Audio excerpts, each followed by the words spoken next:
Bukas na nga po ang ating klinika sa Strength. Ako, bigatin po. Bigatin po ang guest natin, guest doctor po natin ngayon. Siya po lang naman ang presidente ng Philippine College of Chest Physicians at OIC at Executive Director ng Lung Center of the Philippines, Dr. Jubert Benedicto. Hello po, sir. Magandang hapon. Good afternoon po, Ma'am Winnie. Good afternoon po sa lahat po ng nakikinig. It's my pleasure being here. Ay, thank you, Doc. Winnie na lang po, Doc. Kayo naman talaga. Okay. Nakakatakot yung pangalan ng COPD. Pagka yung sinabi niyo po, COPD, parang wala lang. Pero pagka binigkas mo yung mga... Oo. Kasi chronic na. Obstructive pa. Explain nga po natin bakit chronic at obstructive. Opo. Pag sinabi po natin kasing COPD, nangangahulugan pang matagalan, ibig sabihin matagal na, obstructive, may bara po sa daluyan ng hangin, madalas po sa tubo ng daluyan ng hangin. So yung COPD po, madalas yun po ay nangangahulugan either may emphysema ka or yung chronic bronchitis na tinatawag. Okay. So pagka malala na itong emphysema at saka chronic bronchitis, magiging COPD. Bali po ang main types ng COPD is chronic bronchitis or emphysema. So madalas po tayong mga Pilipino, kasi walang Pilipino counterpart yung COPD eh. Wala nga po. So ang mas pinapaliwanag po natin. TB. Opo, hindi po. Pag sinabi natin kasing asthma, at least hika, naiintindihan ng kababayan natin. Opo. Pero yung COPD po, hindi nila naiintindihan, pero sa aming karanasan, mas naiintindihan po nila pag sinabi mong emphysema or chronic bronchitis. Ano po ba yung diferensya ng dalawa? Pag sinabi po nating, doon po muna tayo sa broad term, Okay. no, na COPD. Sige po. So, as what you mentioned, Winnie, is chronic siya, pang matagalang bara. So, hindi po siya katulad, let's say, ng ibang disorder. Let's say, kung nagkaroon ka, let's say, ng acute bronchitis na tinatawag. Acute, ibig sabihin, sudden lang po yung onset niyan, tapos sandali lang po siguro yung kondisyon. Okay. Ito po, talagang nangangahulugan yung daluyan ng hangin natin, instead po na nakabukas para po maganda ang pasok ng oxygen, Opo. tsaka labas ng carbon dioxide, yun po ay namamaga, kaya po may bara, or in the case po ng emphysema, yung arkitekto po mismo ng baga natin ang mahina. So, sorry po, yun po yung naging sakit ni Tito Dolphy, yung emphysema. Opo. So, yung problema po dun sa emphysema, dahil po yung mismong kaduluduluhan or alveoli po yung problema, yung arkitekto niya, yung baga po kasi natin parang lobo yan. Pumapasok yung hangin, nagko-collapse, labas si carbon dioxide. Opo. Pag may emphysema po, parang poro siya, Doc, opo, di ba? opo. Kaya siya napakaganda in terms of an organ sa paghinga po natin. Okay. Pag sinabi po nating emphysema, yung lobo parang naging supot na lang siya. Okay. So you can just imagine, papasok si hangin pero mas mahina, mas hindi niya na-expand yung supot na pinasukan. Tapos kung lalabas, may matitira. Hindi siya totally magko-collapse, hindi katulad po ng lobo.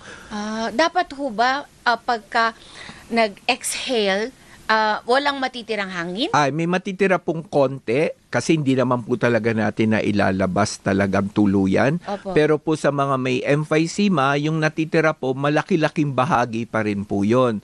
So you can just imagine, sa first cycle, pumasok yung hangin, may natira.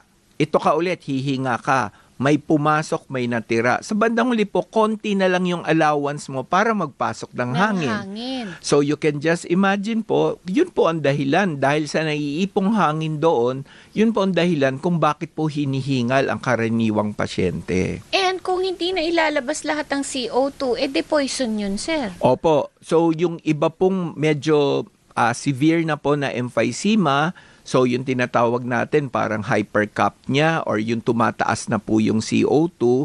So usually po nagbibigay na po talaga kami dyan ng gamot or ibang intervention para po ma-facilitate yung paglabas ng carbon dioxide. Opo. Bakit nga po ba nagkakaganon?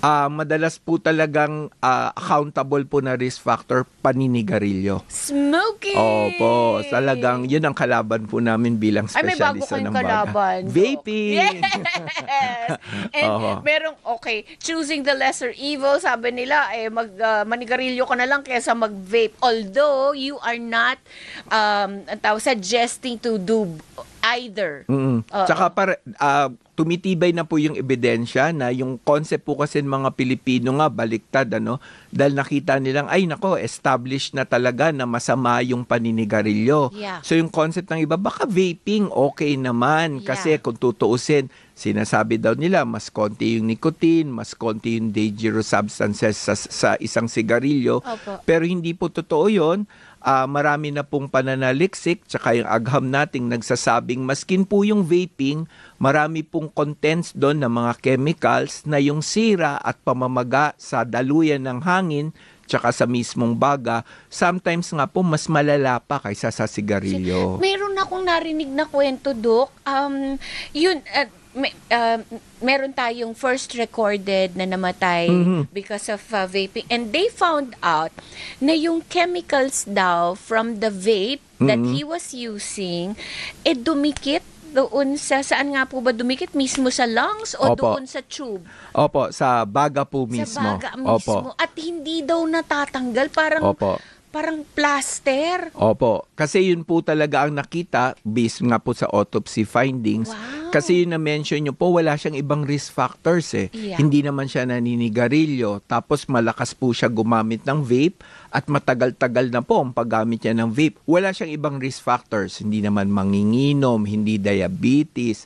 Tapos Walang comorbidity. Opo. Tapos pumasok siya po talaga, hingal po yung problema, tapos meron nga pong problema din sa puso, no? Sa puso, bata pa siya pero maskin puso tinamaan. Tapos nakita nga po nila na ang pagbabago po sa baga, ayun nga po yung mga chemical ay talagang dumikit na at yun po ay mahirap nang ma-clear out at talagang nagkukos po siya ng persistent or pangmatagalang pamamaga. Kaya po yung paghilo mismo ng baga, hirap na po. Wow. May I ask, gaano katagal na siya nag-vape? Siguro po ang sinabi nila, documented po, para siyang over 4 years, on off. Pero the past, let's say, months, napapadalas dahil daw sa stress. Wow. Pero, kasi, can do it anywhere. Tama po kayo. Nakikita ko, kasi walang prohibition. Well, although now, meron ng Batas. nakalagay end. Opo. Pero parang sa elevator, sa indoors, sa kumpara sa smoking na hindi pwedeng mag-smoke Opo. indoors, pwede mo siyang gawin ka. At saka, di ba, Doc, sigarilyo, ubusin mo isang stick.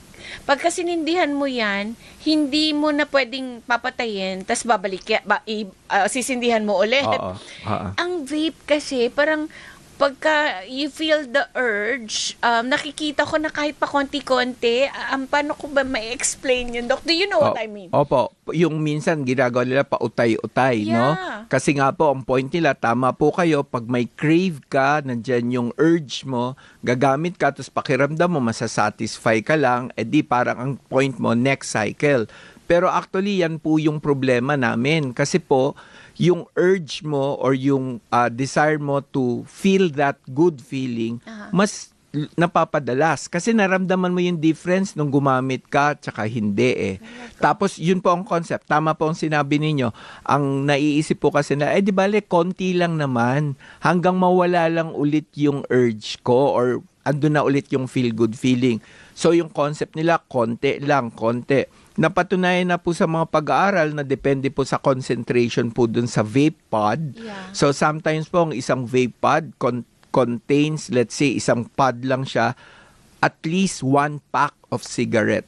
Wow. Yung contents niya po.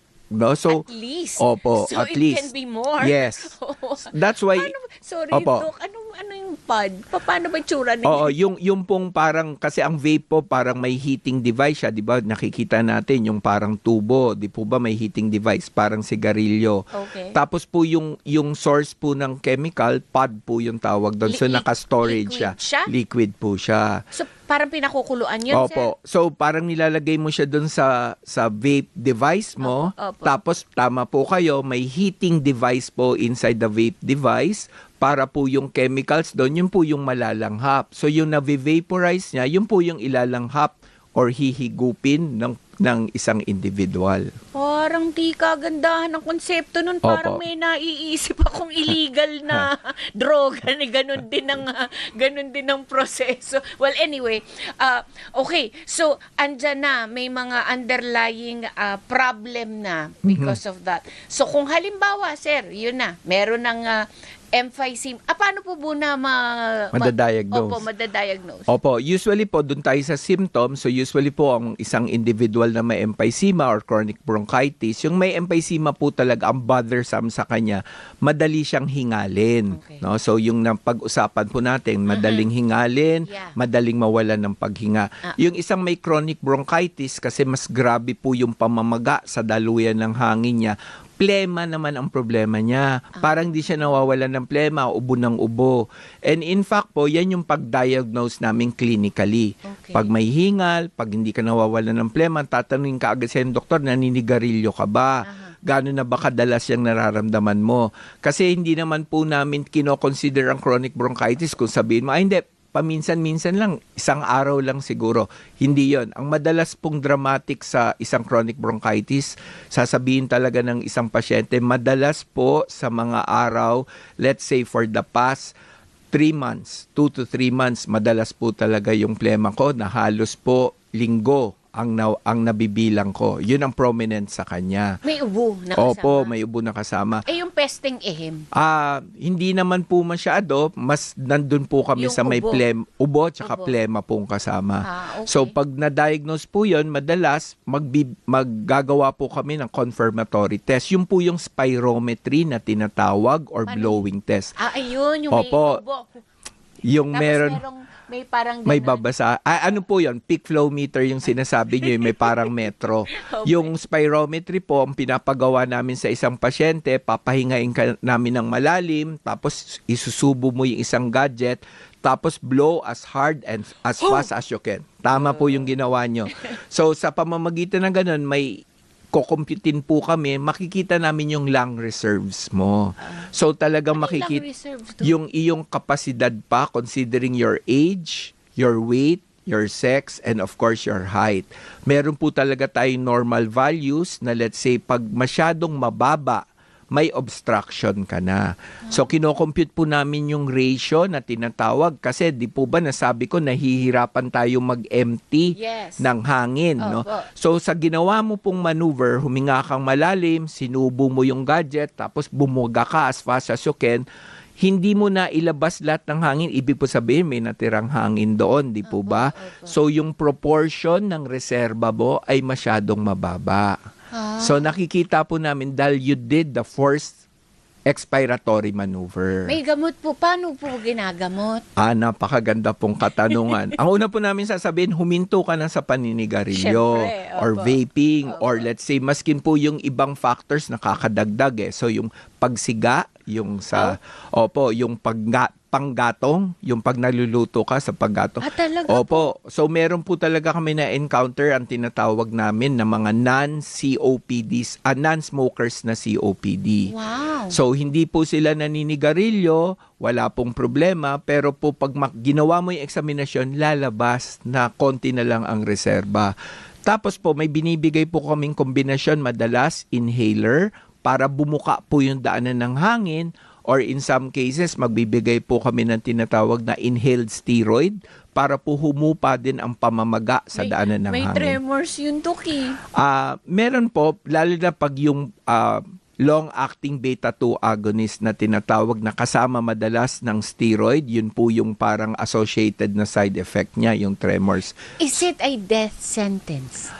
Sa ngayon po, ang stand po namin sa Philippine College of Chest Physicians, not necessarily. You can live pa rin po as normal as possible as long as matimpla namin yung kombinasyon ng gamot na kumbaga magbibigay ng solusyon sa nararamdaman mo at at the same time, huwag ka naman sanang mag-gravitate dun sa side effects ng gamot. Yun. Dok, meron tayong phone-in question. Si Lucia Malyari, does emphysema cause a patient to lose their voice? Hindi po. So, madalas po pag may voice loss or pamamaos, may iba na pong dahilan yun. Yan. Ano po kaya ang cure sa emphysema? Pwede po bang magpa-opera? Anong ooperahan Opo. kapag nagkaroon nito? Yung iba pong pasyente kasi localized lang yung emphysema niya. So, hindi po buong bagay yung naapektuhan. Okay. So, baka po ang tinatanong ng caller natin, yes, ginagawa po namin yan sa lung center, You sa splice PGH. off a part of the lung? Yes. Para po yung contour ng lung mo o yung nasa loob ng baga mo, bumalik yung contour or yung shape sa normal. Kaya magiging mas efficient siya as a breathing organ. Tinanggal mo yung palpak na parte ng baga. Nagre-regenerate din po? Bakit Ay, hindi po. Wala po. So talagang bawas na po yung parang baga si niya. Pope Francis, Doc, di ba isa na lang yung Opo. lung? Pero he lived a long Yes, with just one lung. Yeah. Opo. Ito si China Mariano. Non-smoker po ako, pero upon listening po sa inyong discussion, nagsa-start po akong magduda na pwedeng meron din po ako ng sakit na ito. Could it be possible po? I am exposed to sa mga chain smokers, Dahil sa call both center. ng vape and Yossi at work. Call center agent here po. Ang mas ma-advise ko po sa inyo, pwede po talaga kayo magkaroon po ng problema sa daanan ng hangin, not necessarily COPD. So dapat po mapagawa sa inyo yung spirometry para po kung kakailanganin nyo ng gamot, eksakto po yung component ng gamot para po sa nararamdaman ninyo. Si Lando ng Taguig, kapag meron ka na po bang COPD, mas severe po ba ang magiging epekto kapag nagkaroon ka ng pneumonia? So may COPD na, tas magkaka-pneumonia. Kamalas, oh. So, kung sakasakali, Meron po bang ganun? opo, marami pong ganon. So, you can just imagine po, you started na medyo marginal na yung reserba ng baga, tulad ng pinag-usapan natin, nabanatan pa ng pulmon niya. So, mas malala po siya kumpara po siguro sa isang taong wala pong emphysema at nagkaroon ng pulmon niya. Ay, si Linda Lopez. Sama naman ng roleta na kapalaran mo pagka ganun. Si Linda Lopez, not COPD related, pero I have been diagnosed with asthma since 5 years old and now I'm 24. I've been considering to take swimming classes in the belief that it can help with my breathing dahil sa breathing exercises sa training nito. Would it help me? Yes po. So, ang example, si Eric Buhain po ay asthmatic. Pero po, di ba, champion swimmer, si Yeah. Mr. Buhain. So, ang maganda po kasi, number one, isotonic exercises. Ibig po sabihin, hindi necessarily weight training, pero pagagandahin po natin yung muscle mo para mas maging effective po siya sa pag-assist, sa pag-breathe. Tapos po, swimming kasi humidified yung air. So, unlike, let's say, running or mag-treadmill ka sa gym, medyo dry air kasi yon. At saka Doc, parang sorry, naisip ko lang, you force may force yung breathing mo. Opo. Tsaka may pressure from the water. So it really helps you exercise. Opo, mas strengthen po siya lalo. Very good. Eto pa si Cindy ng Marikina. Had primary complex as a kid. I'm an adult na po ngayon. Do I have more tendencies po to get sick sa lungs? Opo, pag sinabi nating primary complex, usually po yan ay tuberculosis sa mga bata. So hindi po necessarily mas grabe po ang banat sa baga nyo, especially kung nagamot naman pong maayos yung primary complex mo, you can live as normal as possible. And huling paalala na lamang po, Doc, para sa mga tawag dito, sumusubaybay sa atin ngayon na hindi naman magkaroon ng ganyang klase ng sakit. Ang una po naming panawagan mula po sa PCCP ay wag po manigarilyo, wag mag-vape. Kung naisipan nyo po yun dahil hindi naman kayo naninigarilyo, wag nyo na po isipin, wag nyo na simulan. That's number 1. Number 2 po, wag po nating kalimutan, lalo na sa mga senior citizen, yung bakuna. Yung importance ng bakuna kasi po, ang bakuna po, mayroon po para sa pneumonia, para sa flu, para sa respiratory syncytial virus, kailangan po natin yan. And number 3, wag po mag-atubili, magkonsulta kung may nararamdaman. Maraming salamat. Welcome Doc. po. Thank you so much. Ang dami nating natutunan kay Dr. Jubert Benedicto. Dito lamang po sa ating klinika sa Istrenta ng Aksyon ngayon.